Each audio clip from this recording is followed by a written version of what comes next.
Bueno, chicos, y acá estamos en una entrevista muy, pero muy interesante con Alberto. Hola, Alberto, ¿cómo andás? ¿Cómo te va, Mariela? Bien, ¿y vos? Bien, bien, muy bien. Contanos un poquito quién es Alberto Tricarico a los chicos que están ahí del otro lado. Bueno, yo soy profe de acá de la universidad, profe de las carreras de cine, estudié cine, soy director de cine, eh, y me dedico a la escritura también, tanto más que a la dirección, digamos, por una cuestión de perfil, ¿no? Me fui por ese lado, por el lado de la escritura. Pero me dedico al cine, soy profesor de varias materias de acá de la universidad, eso soy. Bueno, nosotros a nuestros invitados por lo general le preguntamos si son lectores. ¿Sos Sí. lector? Soy lector, soy un lector desaforado. Muy bien. ¿Y si hubo alguien que te marcó desde chiquitito o en algún momento de tu historia respecto a la lectura? Sí, mi mamá, mi Ajá. mamá. Eh, por supuesto, después tuve, estamos hablando de chiquitos, ¿no? De Ujú. chiquitos, sí, sí, sí, mi mamá me leía y aparte mi mamá leía mucho. Entonces yo veía, mi papá no era tan lector, o, no era, o por lo menos yo no lo veía tanto leer, se ve que trabajaba mucho, pero mi mamá leía y yo lo veía leer y veía, empecé a entender el tiempo que uno pierde, entre comillas, que en realidad lo gana, leyendo. Horas y horas leía mi mamá, por semana, por decirlo de alguna manera. Y me marcó mucho. Después tuve algunos amigos que tempranamente leyeron cuando yo leía cuentos infantiles o cosas más, más de niño, empezaron a leer algún tipo de literatura un poco más Julio Verne, Ujú. ese tipo de cosas. Y tuve dos amigos que ahora recuerdo, Andrés es uno, un viejo amigo que todavía lo tengo, que vive en Buenos Aires, que se ve que por el hermano mayor o por algo empezó en la literatura adulta un poquito antes que yo. Y después tuve un profesor de literatura en la secundaria que terminó y leí todos los clásicos antes de los 18 años, digamos. Pero esto ya escapa un poco a la cuestión, pero mi mamá, yo creo que mi mamá, sí. Nos contabas que si bien sos director de cine, Ujú. estás bastante abocado al tema de la escritura. ¿Cómo fue que despertó esto en vos? Y hay en algunos de los que nos dedicamos al cine hay una beta muy, muy significativa desde el lugar del espectador. Yo me considero más un espectador que un hacedor de cine. Entonces terminamos especializándonos, para decirlo de alguna manera, queda por ahí medio grande el término, pero terminamos dedicándonos a la especialización de la expectación, es decir, a Ujú. ser espectadores especializados, a ser espectadores que analizamos más de lo que el común del espectador de cine o de cualquier arte analiza.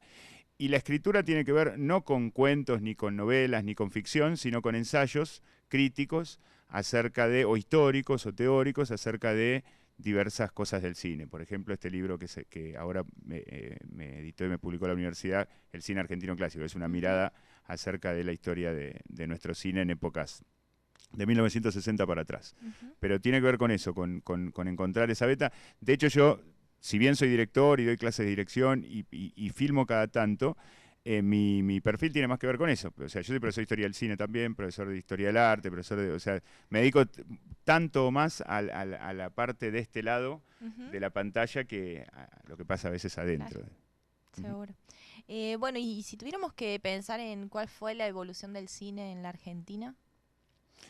Y habría que hablar más de involución del cine en la ¿Involución? Argentina. Sí, sí. Estamos en un problema. Aparte, justamente hoy estaba hablando con unos chicos de San Luis Cine a propósito de esta cuestión, de los problemas que estamos teniendo en San Luis para hacer cine últimamente. Eh, yo creo que se basa en una ecuación muy simple. Cuando hay una industria fuerte, se filma mucho y bien, y cuando no la hay, se filma poco y mal. Ujú. Y aunque a veces cueste creerlo, la cantidad hacia la calidad, porque si se hacen 200, 300, 400 películas por año, va a haber películas buenas Ujú. inevitablemente. Si hacen dos o tres es imposible, o es muy difícil, o es muy azaroso. Y lo que pasó en la Argentina hasta 1960, estrictamente hasta 1955, hasta la caída de Perón, pero tuvo un coletazo que duró unos años más, fue que había una industria fuerte y que se filmaba mucho y que se filmaba bien y que a la gente le gustaba ir al cine y a la gente le gustaba ir a ver cine argentino en nuestro país, cosa que ahora no pasa, no Ujú. somos espectadores masivos de nuestro cine, y aparte en el exterior le gustaba ver nuestro cine, que esto también es muy importante, porque Claro. también digamos, la exportación, no solo de cine, de cualquier producto, hace al éxito del Ujú. producto. Para no extenderme demasiado y no hacerlo demasiado complejo. Creo que hasta 1960, que es hasta donde alcanza el libro, desde 1930 a 1960 se da un periodo clásico de un fortalecimiento de la industria muy ayudado por el peronismo, por el gobierno de Perón, y que a medida que, digamos, que nos vamos alejando de la fecha de la caída de Perón en el 55, se va deteriorando, deteriorando, hasta que en mediados de los 60 casi no queda nada de eso. Y no nos hemos levantado de eso. Después hubo algunos intentos, hay gobiernos que ayudan más, que apoyan más, pero hay una sistematización orgánica industrial, o sea, no hay una industria, no hay empresas que hagan cine, naturalmente. Como hay empresas que hacen televisión y por ahí a veces invierten en alguna película, pero no hay una cosa de... Y aparte que aparte de otra realidad, hasta 1960 el cine era casi el medio audiovisual exclusivo del mundo, y hoy es uno más, uno de los menos importantes, inclusive porque es muy caro de hacer, muy difícil de recuperar el dinero, y hay otros mucho más sencillos y más rápidos. Bien. ¿Y respecto al cine infantil? Respecto al cine infantil, bueno, ahora ya mis dos hijos están grandes, ¿no? Tengo uno de 12 y uno de 14, pero me he pasado los últimos 10, 12 años descubriéndolo, porque nosotros no veíamos cine cuando éramos chicos. O en tal caso, veíamos mucho menos, por ahí éramos más del cuento o del juego, pero el hecho de mirar películas, inclusive como nuestros hijos ahora que miran, no sé, Ralph, El Rey León o Monster Inc. 7 veces en un mismo día, nos ha hecho aprenderlas de memoria, porque si ellos necesitan 7 veces para verla, nosotros con 3 nos alcanza y la vemos 7, entonces a mí me parece una cosa fantástica el cine infantil, porque si bien empezó medio inocentemente, o todavía hay algunas películas inocentes, hay películas que no son solo infantiles.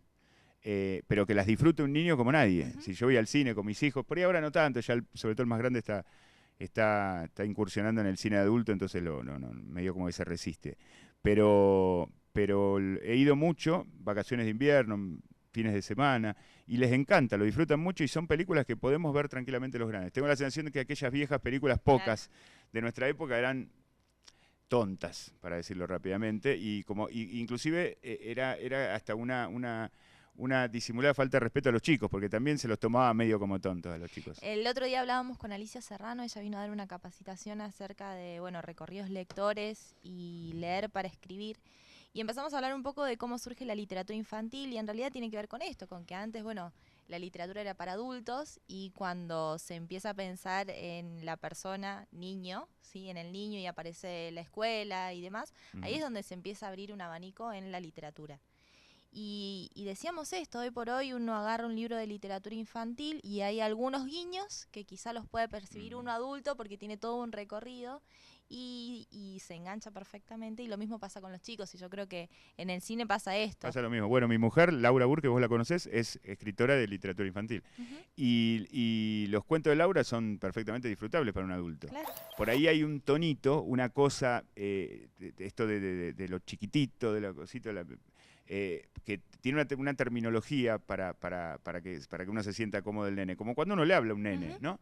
Pero son, yo creo que más o menos lo mismo que con el cine, se pueden disfrutar perfectamente y tiene que ver con esta evolución. Seguro. Nosotros éramos como se nos tomaba un poco más de tontos cuando éramos chicos, no sé, algo así. Aparte los pibes vuelan, son una cosa increíble.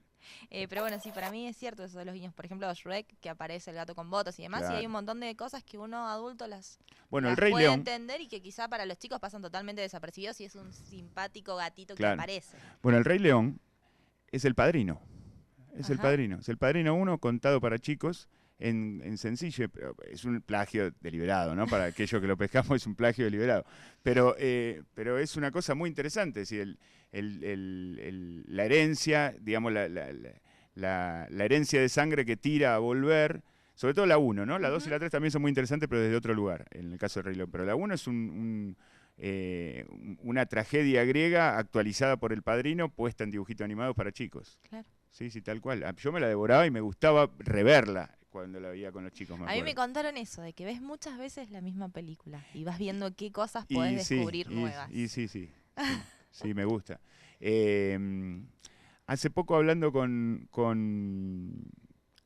chicos de acá, de la ULP de Audiovisuales, les decía esto, que normalmente de cada 10 películas que miro, las próximas 10 películas que voy a ver van a ser 9 que ya vi y una nueva, seguramente.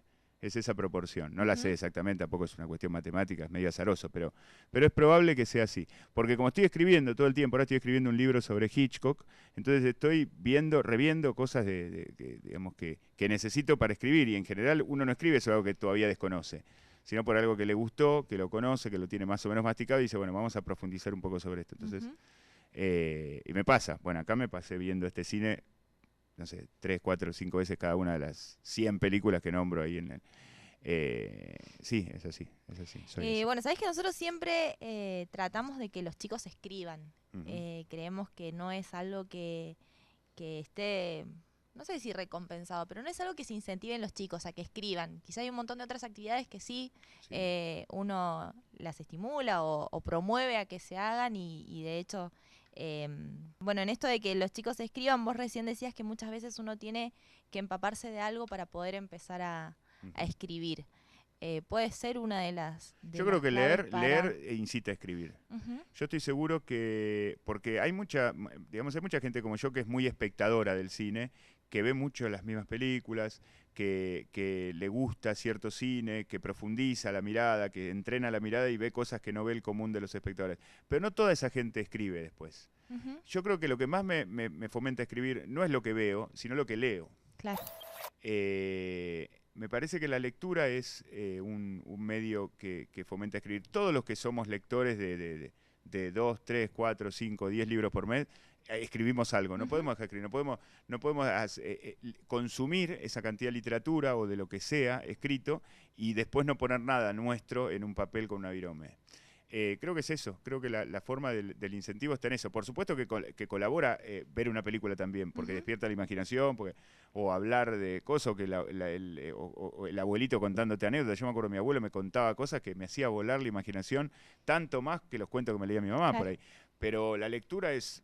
Porque la lectura uno descubre la utilidad del libro, digamos. La utilidad del libro, más allá del formato y de las cuestiones digitales de hoy. La utilidad del hecho de que alguien escriba y muchos otros lean eso. Entonces uno vuelve a poner, uno da la vuelta y se pone en ese otro lugar. Dice, entonces, ¿por qué no soy yo el que escribo esto, que se me ocurrió esta idea hermosa o que para mí me gusta ver qué repercusión tienen los demás? Y es hermoso que los pibes escriban, me parece. Ya que lean es genial, que escriban y hablar. ¿Y tenés algún referente en cuanto a la escritura? ¿Alguien que te haya gustado cómo escribe? Vos dijiste, me encantaría ser como esta persona. Lo que pasa es que yo no escribo literatura, no escribo ficción. Mi gran escritor es Simenon, Georges Simenon, que es un escritor belga que vivió mucho tiempo en Francia, después en la Segunda Guerra Mundial se fue a Estados Unidos, y que escribía novelas policiales, algunos policiales melodramáticos, así tipo las películas, los policiales de Hollywood de los 40, y que inclusive proveyó decenas de obras al cine, ¿no? Que se fueron adaptando y se fueron haciendo. Es uno de mis preferidos, pero yo no me inspiro en él. Tal vez indirectamente él me inspire, al ver yo al leer yo esas cosas me inspire, y aparte tiene mucho que ver con el cine. Es un tipo que escribe, se nota que le gusta mucho el cine cuando escribe. Entonces hay como un doble apego. Y puede ser que me pase esto de inspirarme a escribir, pero no escribo como él, digamos. En tal caso hay otros. Bueno, mi gran maestro en el cine, que es Fareta, Ángel Fareta, que fue quien me presentó este libro en la Feria del Libro, que es un crítico que escribe teorías sobre el cine, y en él sí lo tengo como ejemplo para escribir lo que yo escribo, porque escribe el mismo género que yo. Aparte él escribe literatura, cuentos, poemas, pero yo lo miro mucho en eso como y leo referente. Y releo, claro, porque es un referente. Claro, bueno, nosotros en esta capacitación que dimos estaba por un lado cosas que uno lee y que te inspiran a escribir, por el otro formas de escribir, es decir, algún autor que a mí me lleva a decir, bueno, me encantaría escribir de esta manera. Entonces caíamos en, bueno, entonces al principio cuando uno empieza a escribir, copia en parte. Sí. Y después leer cualquier otra cosa para alejarnos de eso que escribimos y poder volver. Esas eran un poco los pasos. Bueno, aquellos que hacemos cine, nos pasa que cuando tenemos que resolver una escena determinada y no sabemos dónde poner la cámara, cómo iluminarla, cómo vamos a mirar una película, que debe haber atravesado por una situación similar. Cómo resolvió tal director o tal película. Y a veces para algunos es producente eso y algunos es contraproducente, claro, porque uno termina copiando. Eso depende de cada uno, pero están los dos. Yo uso mucho eso, yo miro mucho. Digamos, yo creo que más que cualquier libro, un buen director como Coppola, por ejemplo, me va a ayudar mucho más. Y yo no lo voy a copiar, a lo sumo voy a copiar ese plano que me va a resolver ese problema. Pero está esta cuestión de que nos influye, que por ahí hay gente que directamente no mira cine en el proceso de producción, en el proceso donde está creando su película, porque se contamina demasiado, se deja influir sin querer, digamos. Ujú. Entonces, y con la literatura pasa lo mismo, supongo que pasa exactamente lo mismo, sí, sí. Bueno, Alberto, la verdad que un placer tenerte acá en el programa. Y bueno, a los chicos que están ahí del otro lado, como siempre les decimos, anímense a escribir. Sí, y lean mucho. Y lean mucho. Bueno, siempre les proponemos que nos manden las cosas que escriben porque, bueno, muchas veces quizá tenemos la posibilidad de hacerlo público y también está bueno que otras personas lean lo que yo escribo y que quizá gusten de esto. Así que, bueno, nosotros los invitamos siempre a los chicos a que nos manden sus historias y, bueno, nosotros a hacerlas públicas por distintos medios y que puedan tener esos lectores de sus propias historias. Genial. Bueno, Así que, gracias. bueno, muchas gracias. No, a vos.